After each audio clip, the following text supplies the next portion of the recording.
Alright Chiefs Kingdom, what's up? Welcome back to Kansas City Chiefs Today, the daily home for breaking news, rumors, game recaps, and all the red and gold talk you can handle. There's a fresh headline out there saying the Chiefs once again face the Mecole Hardman question, and that the answer feels obvious. So let's talk about it. Is a reunion the smart play, or is it time to say thanks for the memories and keep it moving? If you're new here, make sure to hit subscribe because we're pushing toward 5,000 subs and your support keeps these daily shows rolling. And if you're already part of the family, you know the drill. Drop a run it back in the chat if you're Team Mecole, and a trust the room if you want to ride with the guys already here. This is going to be a fun one. Let's set the table. Mecole Hardman is a known quantity in Kansas City. Drafted here, developed here, celebrated here. He knows Andy Reid's language, Patrick Mahomes' timing, and the way this offense uses motion and speed to create stress. We've seen him as the jet sweep threat, the orbit motion decoy, the tunnel screen spark plug, and the vertical clear-out that forces a safety to backpedal even if the ball never comes his way. He's also been that return man with the burst to steal hidden yards when the game slows down. And yeah, he caught a certain pretty important touchdown on the biggest stage. Those moments matter in a locker room. Now, every time his name pops up, the same questions follow. Does he meaningfully move the needle for the offense right now? Is the price right relative to the role? And does bringing him in help or slow down the development of the younger receivers who need snaps to grow? Let's talk fit first. This Chiefs offense is built on structure, spacing, and answers. The pre-snap motion isn't just window dressing. It's a diagnostic tool for Mahomes and a leverage tool for Reid. Mecole's speed makes those tools hit harder. When he rips across the formation, linebackers widen, safeties tick over a half step, and the box count subtly changes. Even if he doesn't touch the ball, that movement can open a quick hitter to the tight end, a dart to the slot, or a cutback lane for the run game. That's real impact, even if it never shows up in a fantasy box score.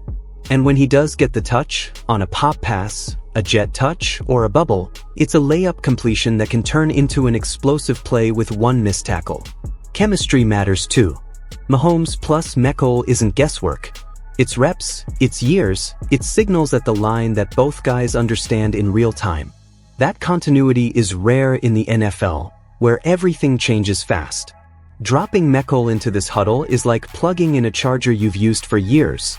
You know it fits. Special teams are another piece of the puzzle. Field position is the hidden stat of January football. A returner who can get you an extra 7 to 10 yards on a short punt, or who can threaten a crease and make the punter think twice, that's value. And if a game swings on one sudden special teams play, you want a player who's not blinking in that moment. Now, the counterargument is real and fair. Every roster spot is precious, and the wide receiver room needs clarity, not clutter. If you've got emerging guys who need live snaps, bringing back a vet can compress their runway. When you're building for the stretch run, you need to know who you can trust, and that means reps. There's also the route tree conversation. Mecole's strengths are elite speed, horizontal stress, and manufactured touches. He's not a pure possession technician or a contested catch bully. If you're trying to major in dig routes, backside glance, or tight window curl timing, he's not the archetype you feature on 3rd and 7 when the defense knows what's coming. Cap mechanics matter, but the Chiefs have been wizards with incentive structures and low-risk deals. If the contract is team-friendly, think veteran base with playtime or production escalators, then the downside is limited. You're buying flexibility late in the year with a player who already speaks your language. Let's zoom into play design. Think of a 3-play, Mecole package that all looks the same to the defense. First look, jet motion into a pop pass, get the edge, force the corner to tackle in space. Second look, same motion, but it's a play-action glance to the backside receiver because the safety widened with the jet. Third look, orbit return from Mecole into a screen, but leak the tight end behind it because the alley defender jumped the screen. That's how Andy Reid steals yards, by sequencing. Mecole is an accelerant for those sequences. You can live in 11 personnel, bring him fast across the ball, and stress both edges while still protecting your quarterback with quick answers. Red zone is interesting too. Defenses compress, windows get tiny, and motion becomes even more valuable. Mecole's speed changes angles. A quick touch pass at the pylon forces a corner to fight through traffic right now. Or he's the ghost motion that pulls the nickel across the formation, giving your top target a sliver more room inside. And let's be honest, teams play a ton of man coverage against Mahomes to try to disrupt timing. Speed and motion are man beaters. Drag the fast guy across the field, get a pick-friendly release inside a stack, and make that trailing defender work through traffic. You're asking for a missed step, and one step is the difference between a drive-stalling third down and a chain-moving chunk play. Now, for the obvious answer, idea that's floating around. What feels obvious depends on your priorities. If your focus is maximizing what the offense can be in the next 8 to 10 weeks, a known speed piece with proven chemistry is an easy yes. If your priority is forcing growth from the young core and living with growing pains, then it's a polite pass. My read for Chiefs today? If the number is right and the understanding is clear, role player, package weapon, special teams threat, then yes, it's obvious. Sign him. Not as the savior, not as a WR1, but as a pressure point in the system who amplifies what Mahomes, Kelsey, and the rest already do. This also protects you against injuries. Depth at receiver turns from nice to have into must have the second somebody tweaks a hamstring on a short week. Mecole is not a stranger who needs 3 games to get acclimated. He's a plug-and-play contingency plan with runway for more. There's another subtle benefit. When defenses see Mecole on the field, their call sheet narrows. You get more base checks, more safety rotation tells, and more in-game predictability. That makes life easier for Mahomes at the line. He knows where the leverage will flow the moment Mecole starts moving. I also think about December weather. Cold, wind, and messy surfaces can turn a game into a spacing battle. Sometimes the best answer isn't a 25-yard rope. It's a stress touch that gets the ball outside the numbers instantly. That's a Mecole play. That's the kind of detail that wins ugly. From the fan perspective, I get the emotional piece too. He delivered one of the most iconic catches in franchise history. That buys goodwill. But this organization doesn't live on nostalgia. They live on fit, role, and the margin between good and great. Media-wise, the conversation is predictable. Some will call it a comfort move. Some will say it's redundancy. But the Chiefs don't build for headlines. They build for matchups.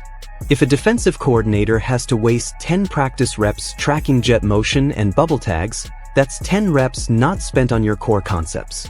That's a win before kickoff. Let's pull back to the AFC picture. January is a razor's edge.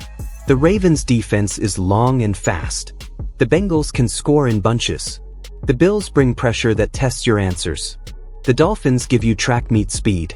The Texans are young and fearless. In that world, every inch counts. How do you win on the margins?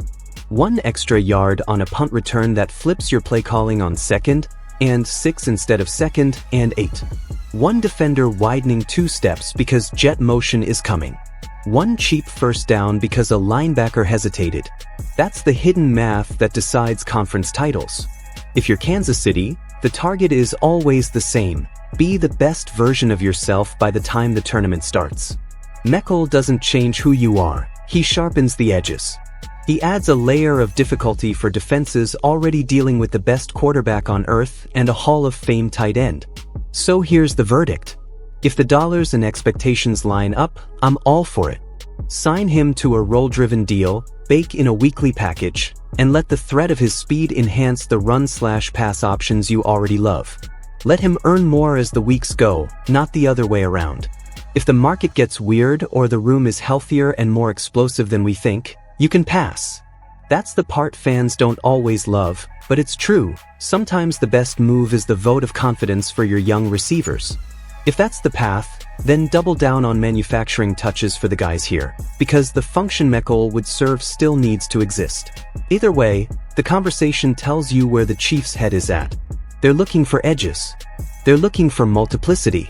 They're looking for answers when defenses try to squeeze the middle of the field and bully the perimeter. Speed and motion are timeless answers in this scheme. And for Mecole, the question is simple. Can you be the spark without demanding the spotlight?